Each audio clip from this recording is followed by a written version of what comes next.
came to in the morning, but I took it as a warning. Hello, you are listening to the Soberful podcast. I'm Veronica. And I'm Chip.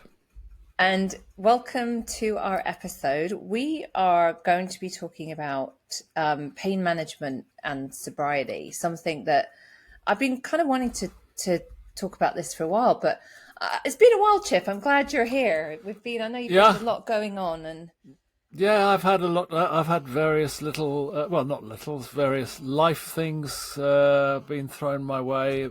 Some medical stuff, which is very relevant to what we're talking about, and a death in the family. So just, which I don't need any sympathy for, but but things that, I've had a few things to have to sort of deal with.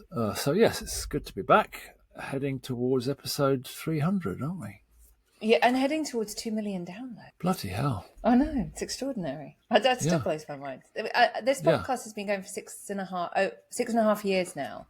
And I think I would hazard to guess it's in contention for the longest running sober podcast, because there's 1 million sober podcasts. There's a lot. People have, but I don't there were a few when we got started who kicked off, and I don't know what happened to them. They didn't. I don't know if anyone's been as consistent as us. I don't know. If anyone thinks otherwise, let me know. But I'm sure they will. They will. I mean, I think there is a few that I can think of that have been going a while now. But I'm pleased to. I definitely think we're up there in one of the longest running. So, pain management in sobriety. This is something that I've wanted to talk about because it is a real thing that comes up. And it's complicated because there is certainly, for most people, at some point in our life, particularly just aging, we may have to have some serious painkillers like opioids or similar.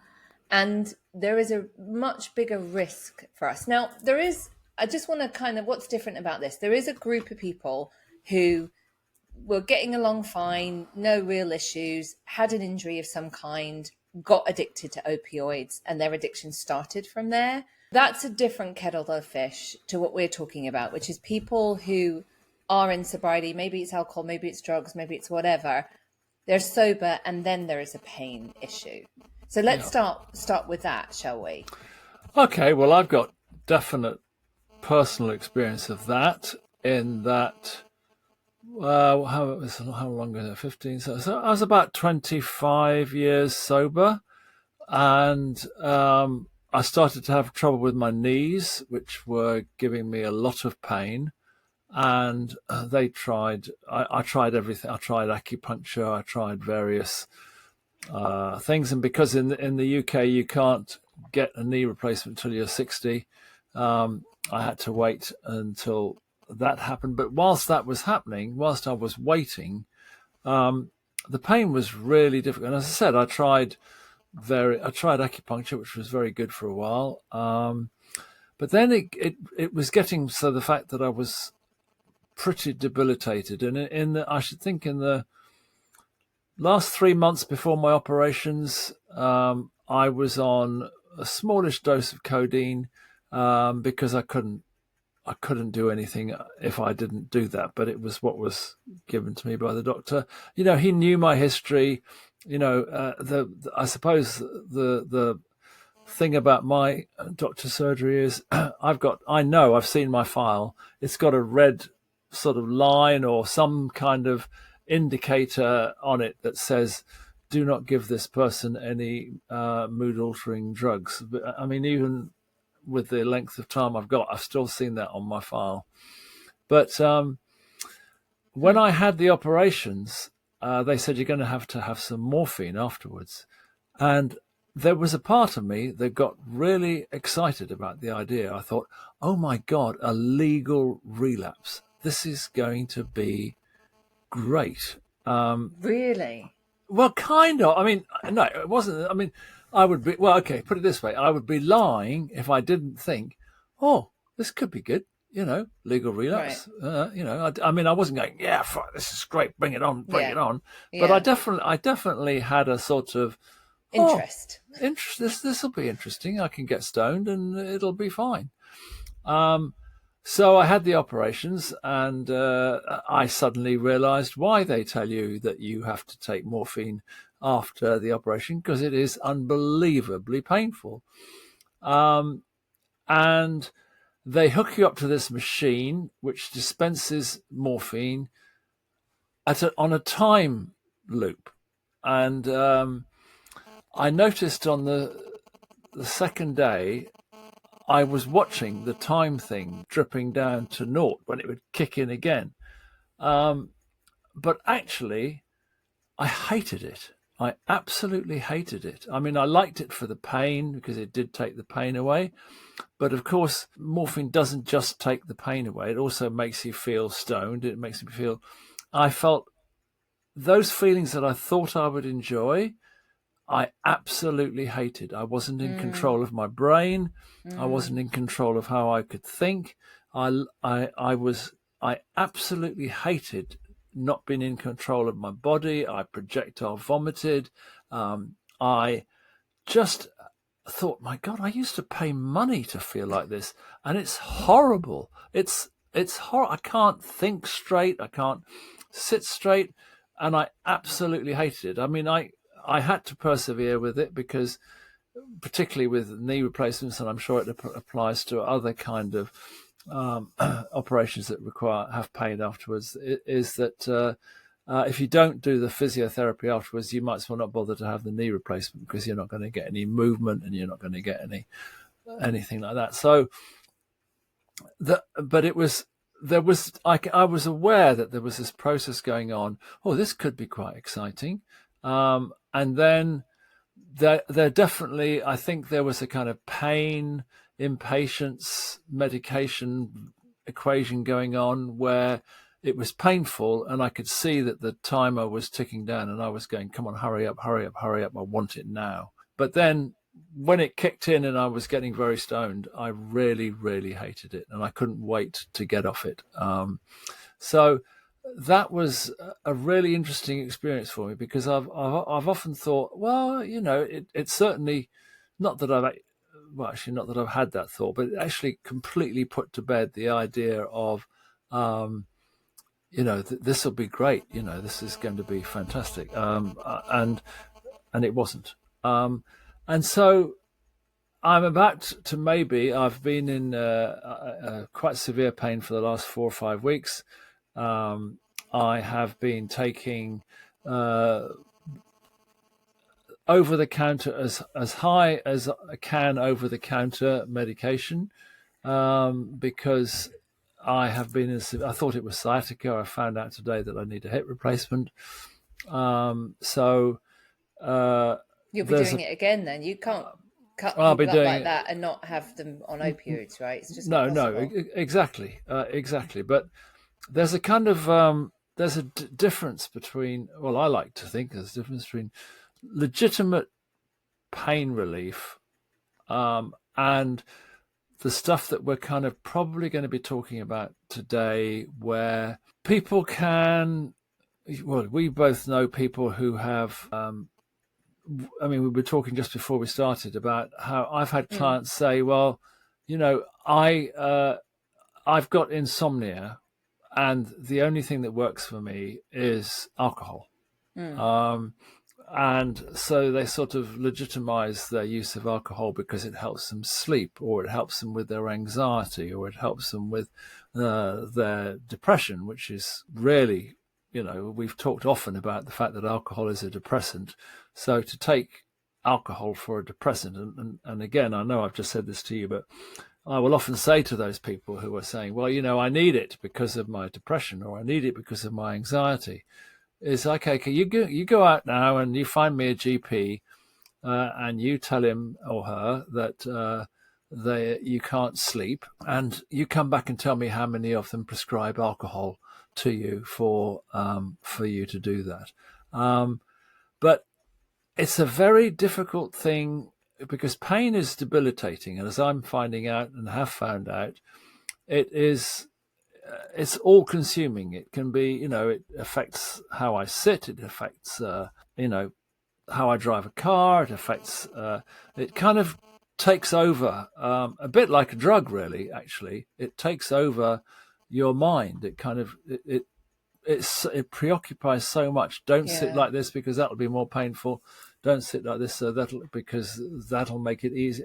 All kinds of things that, and I think it's really important to. I mean, it's most definitely a red flag, and I'm sure you do as well, have got a history of many clients who perhaps were given a medication, an opiate, for instance, is usually the one that takes most people, for a legitimate reason, and then it becomes, it continues beyond its need by date, and then obviously, like all opiates, it doesn't work any longer, and so you're looking for, and it often leads to a relapse. And I think this probably applies more to people who've taken drugs, but I do think that those people who have used alcohol to sleep with, and I think also I've heard people say, I've got a bad back, it's the only way I can relax. You know,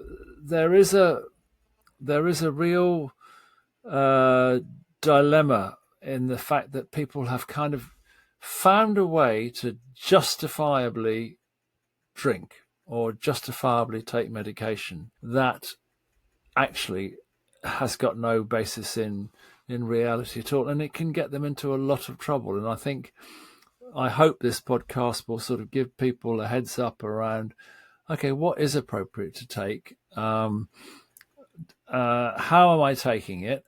Am I taking it for the wrong reasons, the right reasons, for too long? Just to really kind of, because it is a real open door to, hey, look, hey, you can take drugs and you've got an excuse because of such and such has happened.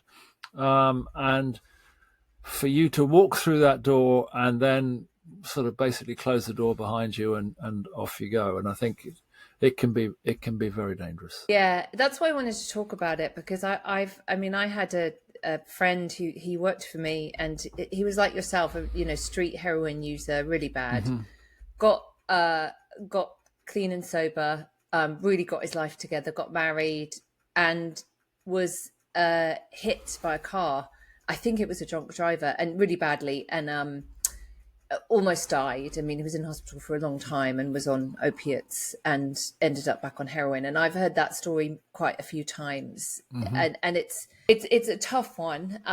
But I've also seen people manage it, and I think the first policy for that is you got to tell people, right? You got to get, the doctors have to know, your sober circle has to know, your partner has to know, like really getting people, like being really transparent about, there's a duration for this, and taking it as prescribed and really being accountable.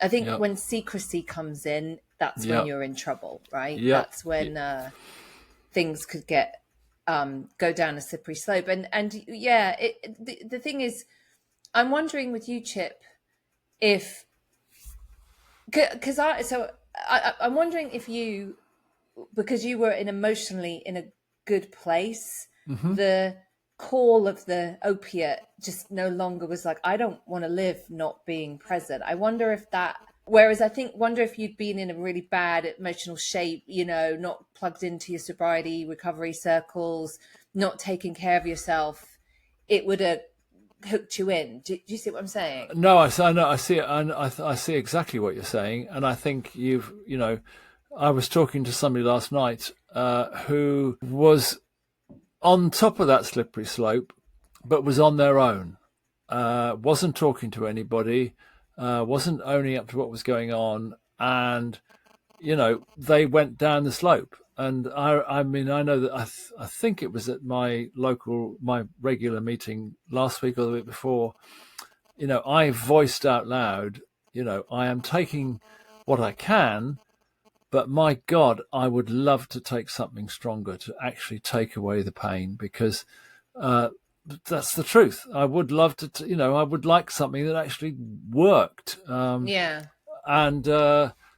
there's, of course, there's exercise and things that you do to help, but it doesn't give you that instant gratification that we know so well. We know that there are drugs out there that will take, and I definitely, I'm glad that a week or 2 weeks ago, whenever it was, I voiced out loud saying, look, I don't know how long this pain is going to go on for. It's absolutely crippling me. God, I would love something to take this away, And the thing is, I know that there are things that will take it away. And it's just trying to, I think you said it right there, you've got to talk to people. You've got to make yourself accountable really to somebody, by voicing it, by saying, look, please watch out for me. I'm in this situation. I could get myself into trouble here. I want to make myself accountable to you in some way, or let's work on this together, or let's tell your group or something. But somehow, certainly don't try and do it in isolation, because I think, we've talked about trying to sort things out on your own, whether it's pain management or whatever, often, and always sort of suggested, talk to the group about it, talk to people about it. It will, first of all, a couple of weeks ago when I said that, I would think the urge was diminished by at least 50%. I thought, well, that's just bloody stupid, or you know exactly what's going to happen. It's like, and as you said, how many times have we heard this story of somebody starting off with legitimate things? But it is a difficult thing, because I know people who have, I've got an ex-client of Focus who had a leg amputated and is in quite severe, well, no, that's an understatement of the year. He's in severe pain all the time, and he's had to really, struggle to know how to handle it. He's very isolated, and I think it's living with chronic pain. It's awful. It's awful. Well, I mean, I've been in this situation now, this current one, which I thought was sciatica, which is now a hip replacement needed. 7 weeks, maybe. I feel like it's been longer than that. I think it has. I feel like it was like end of spring almost. I think it was. I think it's been about 3 months or more. Yeah, I think it has. And but I am sick to death of it. And and the trouble is, I'm not doing what's even more annoying is I'm not doing the things I should. I'm not going swimming enough. I'm not enough. Jesus, I've only done it 3 times. I'm not doing the things I should be doing. I do my sort of daily at-home exercises, but there are more things I could do which would help, and I don't do them. But I do think that we are people who are looking for an excuse to legally relapse. I think that is part of, almost inherently part of the nature of people in recovery. I'm not looking, oh my God, I want something bad to happen to me so I can legally take opiates or something. But I do think we look for things that, and I see the same with alcohol. I see the same with alcohol. It helps me. I know we're talking about pain and pain management and pain medication, but I do hear people say, it's the only way I can unwind, which is a bit like saying it's, I need self-medicating. Self-medicating, yeah. It's the only, I can't unwind any other way. I get wound up during the day and I cannot unwind any other way. And, obviously there are lots of ways, different ways, but I hear a lot of people say that and justify their alcohol use that way. And that's more sort of mental pain, really, sort of anxiety, depression, mental pain that people, grief, a perfect example, grief, somebody being given an appropriate dose of diazepam, which is normally only being supposed to be given for about 3 days to help them over grief, and bang, they're off to the races with Valium and diazepam, and because there was a legitimate reason there in the first place, and then they're off, and you've got to keep such a close eye on it. Yeah, I felt probably in my couple of times in my sobriety when I went through a very, very rough time. Probably the hardest was when my youngest son was lead poisoned. That was probably the roughest time, and I had postnatal depression. He'd been lead poisoned, and I wasn't plugged in. I wasn't doing any of the stuff, and I felt very, very clear that I wasn't going to drink. Like, that was so off the table. But I was aware that prescription drugs of some kind could be a legitimate option. Now, I want to be really clear here. That's absolutely perfectly acceptable for people in sobriety in lots of different circumstances. We have to approach with caution. We really do. But I don't, we're not one of those people who's like, you can't take anything. It's different circumstances and all that kind of stuff. But the difference was, I could see that road opening up because I wanted to numb the pain and I didn't want to deal with it, the thing. Yeah. I knew it was, I knew that if I could deal with my guilt and all that kind of stuff, I could be all right. And I was really tempted by that route, and that would have been the wrong route for me. Sure. And I got help, and I didn't go down that road. And, so I'm 51 and a half. When the perimenopause is rough. And I, about 4 or 5 years ago, was noticing this real dip into just feelings of despair. It's the only way I can describe it. Not like most women get PMT, what mine was always like, it wasn't a big deal. This was completely different. This was like despair, like bleak. Everything felt extremely bleak. Anyway, I'm on the hormone replacement now, but one of the options was antidepressants, and I took those when I was drinking. I haven't taken them in sobriety. I'm not against them. Again, legitimate for people, and I definitely have people I know who are taking them to deal with the perimenopause and menopause, and I did consider it, and I didn't rule it out. I and that's what I said. I'm saying no now. I'm not ruling it out. Let's try some other things first. And the other things are working for the time being. And that may change because I'm not even in menopause yet. So I just have I definitely want to try as many things as possible that, like you did the acupuncture. I've heard acupuncture can be quite useful for pain relief, but sometimes it just gets to the point where we've got to consider something more serious, and we've just got to do it with our eyes wide open and being really honest with ourselves. And I think really I think we've just got to go into that kind of level of pain relief with working a program as well. I think if you go into it and you're plugged into your sober resources, you're not talking to anyone, you're not doing anything, I think that is trouble. This is one of the trouble. Yeah, this is one of the situations where being on your own is going to be very, very work against you. It's when self-delusion. We're so good at it. Yep. And when you haven't got a support group around you and you haven't got friendly people around you, the ability to drift into this kind of world is so much stronger. And that's why we always push, be connected with a group of people, be connected with people that you can be honest with, because, as I said, I've had to admit, God, this pain is getting so boring now. It's getting so boring now. And it probably is it is months now that I think about it, but it's boring and I want it to end and I want it to go away.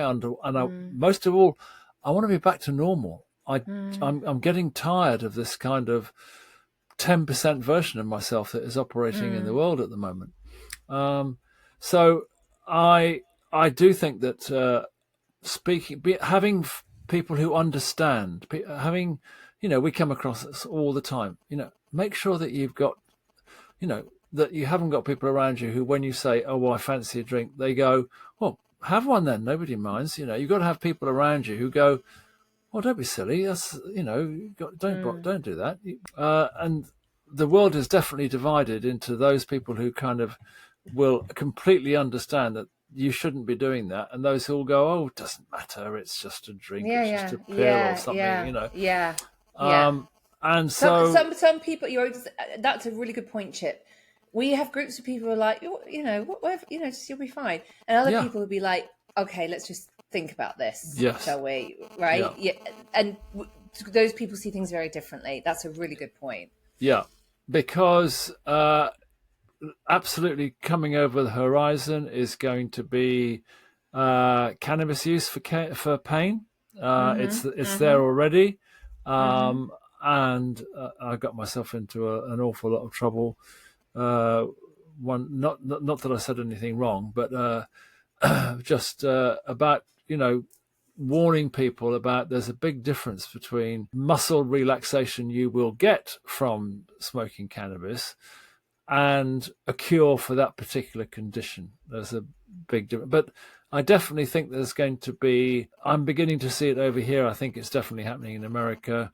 There's going to be a lot of prescribing of cannabis and whatever the derivatives are for pain, for anxiety, for depression, for all kinds of, there is a whole industry just waiting for the red light, green light to go bang. And there are a lot of people who will go, well, it's prescribed by the doctor, so it's fine. And I'm really scared about the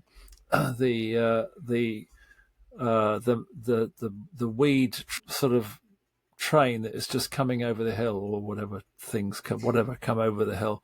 But yeah, I think it's going to be a huge problem in the next 3 or 4 years. The prescribing of medication, weed medication, particularly for and again for some people, like I've heard it can be really helpful with epilepsy, different things. Again, there's a time and a place for it for people. Yes. But so I'm just thinking, because I'm next to this next state to my right is Florida, and in the opioid crisis, Florida, because of their lax regulations, there was just pill mills. They just this is the thing. Love our doctors, but you have to be really discerning. Doctors set up legal and legitimate pain clinics, and they just prescribed oxy for pain legally, legitimately. And the catastrophe of that's the bit where you have to be really careful. That just makes me, how do they live with themselves? It's legal drug dealing. I mean, it's so against the do no harm, isn't it? It was there was huge profit in it. It's really interesting how different healthcare is in America and England. And because the other thing that is taking off here is ketamine. Going and doing ketamine trips in a clinic.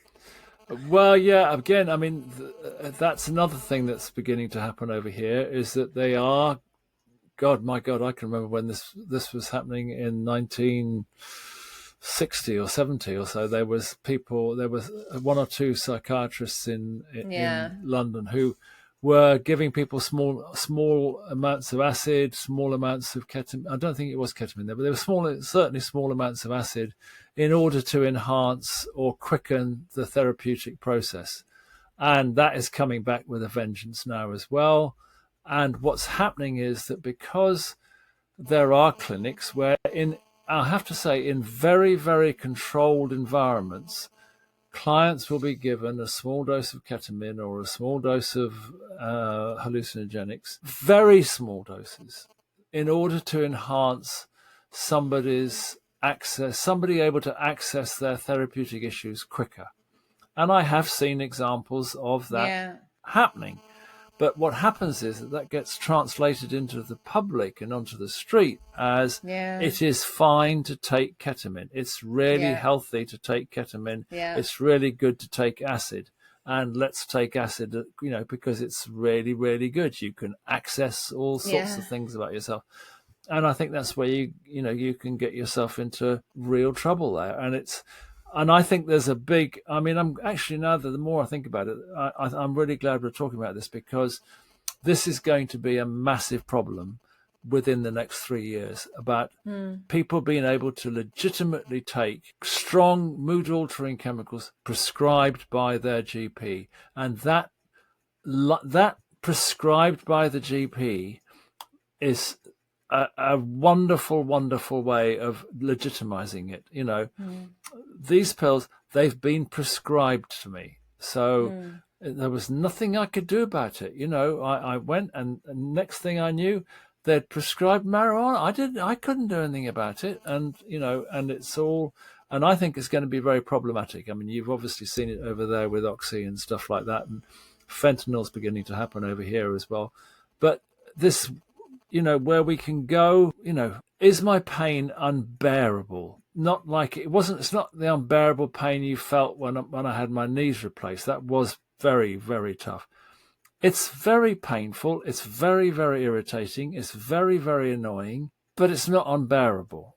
It's not, and I hope it doesn't get that way. But I think I keep on, we both keep on coming back to the fact is, if you're on your own, if you're doing your recovery on your own and you've got nobody to bounce this around about, the possibility of you following the doctor's advice, not getting, going to somebody and saying, what do you think? My doctor's just given me this for that particular, what do you think? And then somebody going, well, that sounds to me like it could get you into trouble. It could be difficult. And I think that's where a community comes in so handy. But I also do want to take advantage of this particular opportunity to warn people, particularly those I think who go to 12-step meetings, not to take advice about medication from other people at that meeting.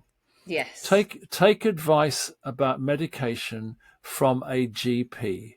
Do not take advice about medication from anybody who is not qualified to give that. And I have been witness to when we in the town where we had Focus 12, there was 2 or 3 people who came in and they started telling people who had been on antidepressants for ages that they weren't clean and they should stop taking them. And there was one guy who stopped taking it overnight and hung himself about 2 days later. I remember that. Yeah, and be careful where you're getting your advice from, because I know that there are lots of people I know in not necessarily in my sector, but I know of people who are really advocating, the social use of ketamine, the social use of hallucinogenics, as being a really socially, a bit like having a glass of champagne when you arrive at a party or something, and I know we're getting away slightly, but it's not just physical pain, it's emotional pain as well. It's the one that catches people out. I'm in emotional pain, I'm in distress. Yeah. I get given sleeping pills for a couple of nights by my doctor, and the next thing I know, 6 months later, I'm still taking the same sleeping pill. And it's such you've got to be so careful about it. I mean, I think it's something that you should never. I would always take advice from somebody else in recovery. What do you or I would own it to somebody else in recovery. This is what's going on. I'm feeling, I'm sick and tired of feeling this way. What do you reckon if I take this, all that? And having good advice is, and I know I'm going to repeat myself, but you talk to the wrong person and they'll say, oh, don't worry about that. That's fine. That's fine. Take it. Go ahead. Yeah. And it won't be fine. And we certainly know people who it just opens the door. It opens the door, and It seems like we're giving a lot of conflicting advice because there's something here about gathering people that you trust, right? Mm-hmm. So honestly, if I had to go and had serious surgery where I knew I had to have an opiate afterwards, I would come to you and say, Chip, what do you think? What's your thoughts, right? Because I trust you on that. Yeah, I'm not going to listen to the person in the AA meeting who I've known 2 weeks, who whatever. We have to be honest with our healthcare practitioners. Yep. But also doctors have not, we have to be discerning with doctors as well. Not all doctors understand addiction, first of all. There is, I mean, back through the decades, doctors have prescribed things that have done real harm to people. Yeah. So we have to have, we have to use our discernment. I just think that's such a key word, is discernment. Trust your instincts about being steered in the right direction from a medical professional. And there's lots of fabulous medical professionals who'll give you really good, solid advice and work with you and help you. It's just you have to be discerning to make sure you're working with someone like that. I mean, when I was seeing a doctor about the perimenopause, I just didn't really, I thought, no, this isn't. And I went and got a second opinion, and I felt much more comfortable with, and that worked for me. So I think you have to it's quite easy sometimes. I feel like that about doctors, that I just think they're so knowledgeable, and but we have to be discerning. We have to really kind of gather some information and advice. Make sure you've got really good support with people you really trust. Yep. And balance those views and opinions to move forward. I just want to say, I also know people who live with really chronic pain, and it is awful. It is just awful. I have a friend whose husband's in this position where nothing is working, and he can't leave the house now, and it's really awful. And there's some other things they're going to try, but there is some conditions that are just you have to impact life.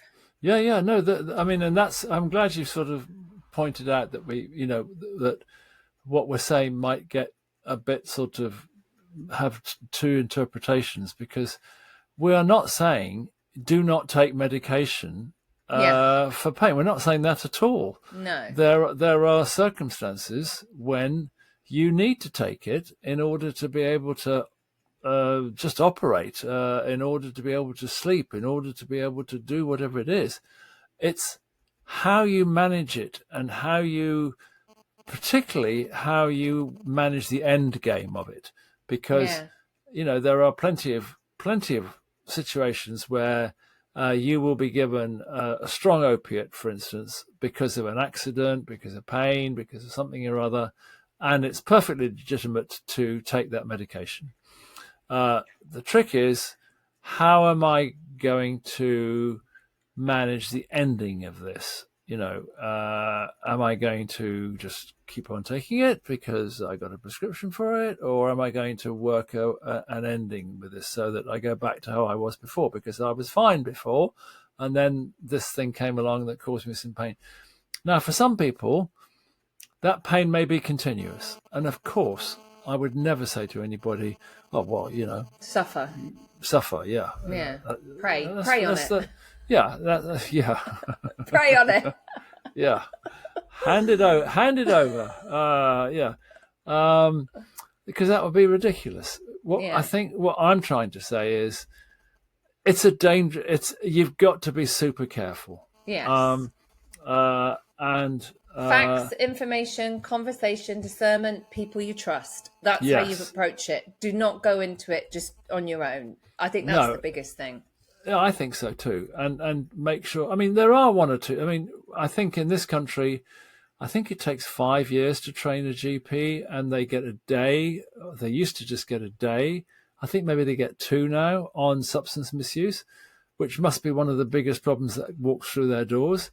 Yeah. And it is, but I mean, I'm now with a doctor who is super involved in the recovery game, and is he's really on it and really knows what to do. But he's a rare breed, and I've often talked about a doctor who I used to go and see when I was using, and she was just helped me in a different way. She helped me just by talking to me and giving me time and stuff. I don't know, for some reason, when I wanted to talk about doctors who helped addicts, I never liked to not mention her, because she took the time to speak to this scuzzy street addict who she helped a great deal. And I think I don't know if she's still alive, but I wish I could thank her, because she was fantastic. But yeah, I think what we're saying is, there are going to be occasions when you're going to have to take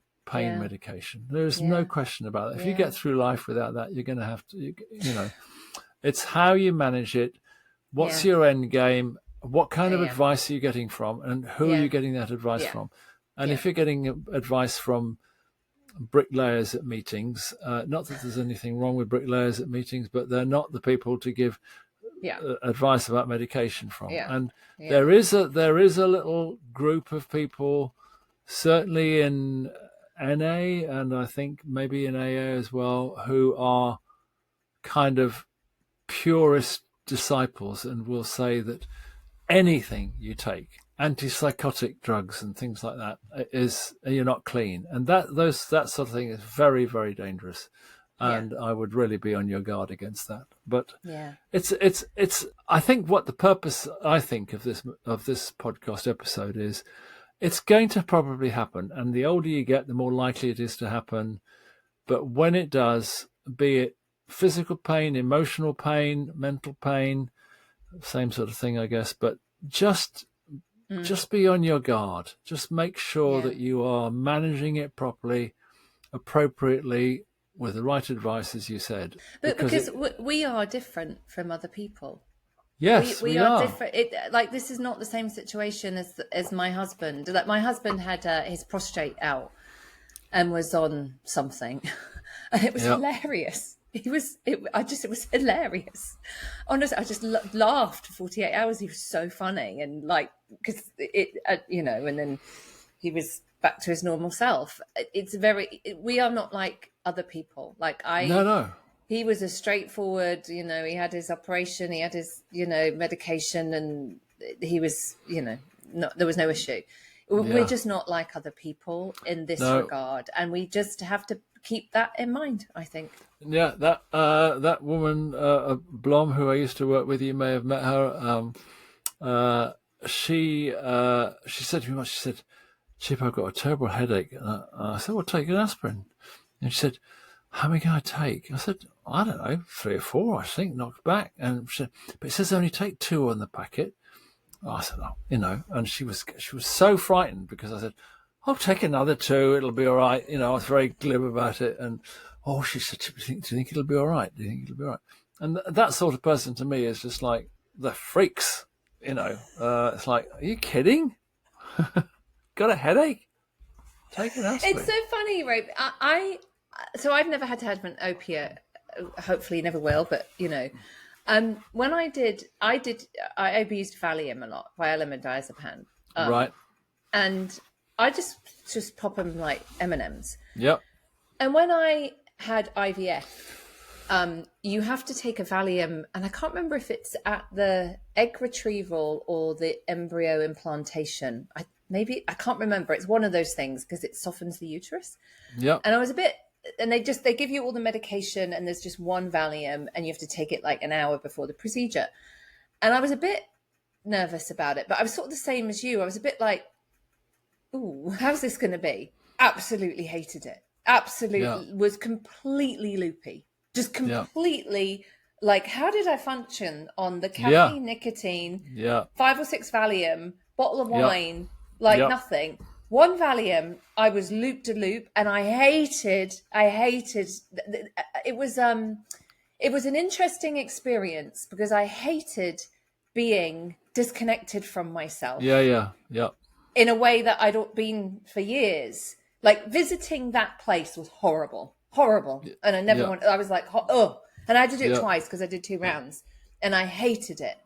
And that was an interesting kind of takeaway. Was like, I don't want to feel high or stoned or not myself or not connected to myself. I just don't want to feel like that. That's exactly how I felt with the morphine. Yeah.